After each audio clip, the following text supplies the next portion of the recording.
banyak orang mengira jejak digital hanya sebatas riwayat pencarian biasa. Padahal, jejak digital mencakup seluruh aktivitas yang kita lakukan di dunia maya, baik yang kita sadari maupun tidak. Untuk itulah, mari lihat drama berikut.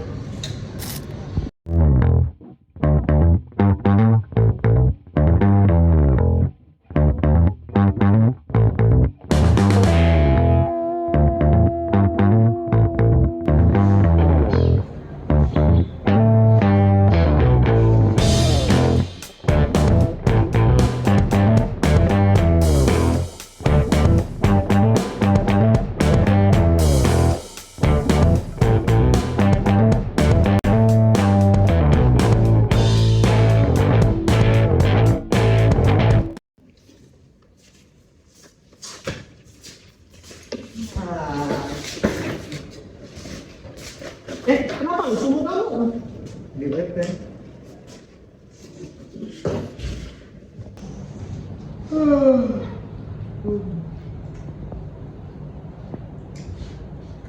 Apa itu? Story gua anjir. Story Cari bangku ya, tugas numpuk, dosen ribut mulu, gini amat di manusia.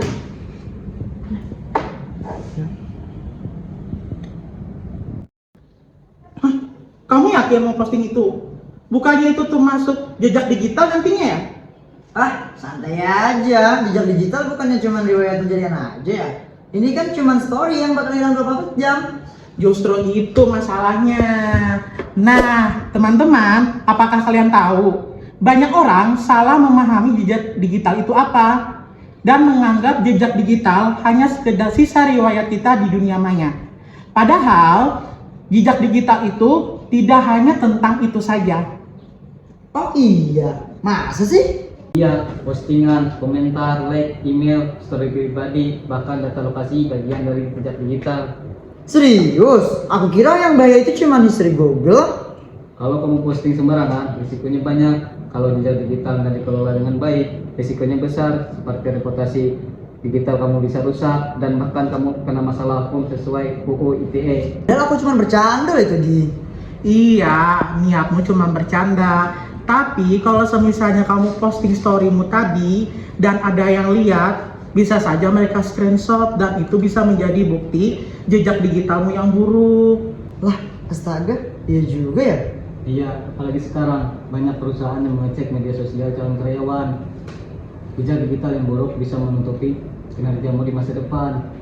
Makanya, berpikir sebelum bertindak. Oke, aku paham. Mulai sekarang aku akan berhati-hati. Terima kasih, Dap.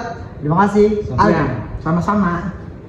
Nah, dari drama singkat tadi, bisa kita pahami bahwa jejak digital memiliki dampak yang besar.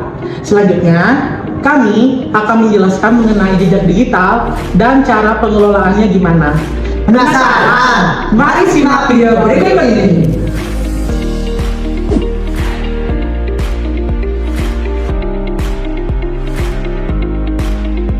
Latar belakang. Perkembangan teknologi dan internet membuat aktivitas manusia semakin bergantung pada dunia digital. Setiap aktivitas online meninggalkan jejak digital, baik yang disadari maupun tidak. Banyak individu belum memahami dampak jangka panjang dari jejak digital. Mengapa pentingnya belajar mengenai jejak digital? Setiap aktivitas digital meninggalkan rekam jejak. Jejak digital mempengaruhi reputasi dan masa depan. Berpengaruh terhadap peluang kerja dan karir, dapat menimbulkan risiko hukum dan keamanan, membentuk sikap bijak dan etis dalam penggunaan teknologi. Selain itu, mempelajari jejak digital juga penting untuk mencegah risiko hukum dan keamanan. Konten digital dapat dijadikan alat bukti hukum sesuai dengan peraturan yang berlaku, seperti Undang-Undang Informasi dan Transaksi Elektronik (UU ITE). Dengan memahami jejak digital, individu dapat menghindari penyebaran informasi yang melanggar hukum atau merugikan pihak lain. Apa itu jejak digital? Jejak digital adalah rekaman aktivitas seseorang di dunia digital yang tersimpan dalam sistem elektronik. jejak digital tidak mudah dihapus dan dapat diakses kembali di kemudian hari. Jenis-jenis jejak digital. Jejak digital terbagi menjadi dua jenis, yaitu yang pertama, jejak digital aktif. Jejak digital aktif adalah data yang secara sadar dibagikan oleh pengguna, seperti unggahan di media sosial, komentar, dan pesan. Dan yang kedua yaitu jejak digital pasif. Jejak digital pasif adalah data yang dikumpulkan tanpa disadari pengguna, seperti lokasi, cookies, dan riwayat akses situs. Berikut contoh jejak digital dalam kehidupan sehari-hari, seperti mengunggah foto atau video di media sosial, memberikan komentar di forum diskusi online, mengikuti atau menyukai konten tertentu, dan mendaftar akun menggunakan email dan nomor pribadi. Jejak digital mempengaruhi masa depan. Kasus, dipecat dan sulit mendapat pekerjaan akibat jejak digital yang kurang baik. Yaitu yang pertama, banyak perusahaan melakukan pengecekan media sosial calon karyawan. Yang kedua, unggahan lama yang tidak profesional dapat menjadi pertimbangan penolakan. Dan yang ketiga, banyak karyawan perusahaan yang dipecat akibat riwayat digitalnya yang buruk. Jadi, jika teman-teman semua ingin mempunyai reputasi yang baik sehingga mendapatkan pekerjaan, usahakan teman-teman semua memiliki jejak digital yang baik ya. Contoh kasus nyata. Kasus Justin Sacco.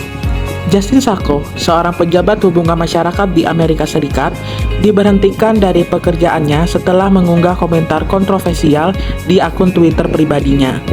Unggahan tersebut menyebar luas dan menuai kecaman publik, sehingga berdampak pada reputasi profesionalnya dan berujung pada pemecatan oleh perusahaan tempat ia bekerja.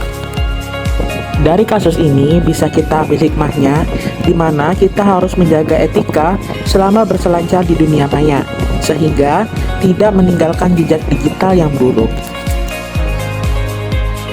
Risiko dan dampak jejak digital. Jejak digital yang tidak dikelola dengan baik dapat menimbulkan berbagai risiko, antara lain risiko reputasi, di mana citra seseorang di mata publik menjadi negatif, risiko karir, seperti hilangnya peluang kerja atau promosi, risiko hukum, karena konten digital dapat dijadikan alat bukti sesuai UU ITE. Risiko psikologis, seperti tekanan sosial, perundungan digital, dan kecemasan.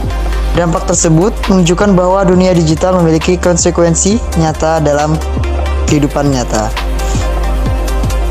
Solusi dan rekomendasi etis menggunakan teknologi secara bijak dan bertanggung jawab untuk meminimalkan risiko jejak digital. Beberapa langkah etis yang dapat dilakukan antara lain: memikirkan dampak jangka panjang sebelum mengunggah konten, menggunakan bahasa yang sopan dan tidak menyinggung pihak lain, mengelola pengaturan privasi akun media sosial, menghapus atau mengarsipkan konten yang tidak relevan, menggunakan teknologi untuk kegiatan yang produktif dan edukatif. Jadi, kesimpulannya adalah jejak digital merupakan rekaman jejak aktivitas seseorang di dunia digital yang dapat berdampak jangka panjang terhadap reputasi, karir, dan kehidupan sosial. Oleh karena itu, setiap individu perlu memahami dan menerapkan etika digital agar penggunaan teknologi dilakukan secara bijak dan bertanggung jawab. Sekian pemaparan materi dari kelompok kami. Terima kasih. Mari bijak dalam menggunakan teknologi. Wassalamualaikum warahmatullahi wabarakatuh.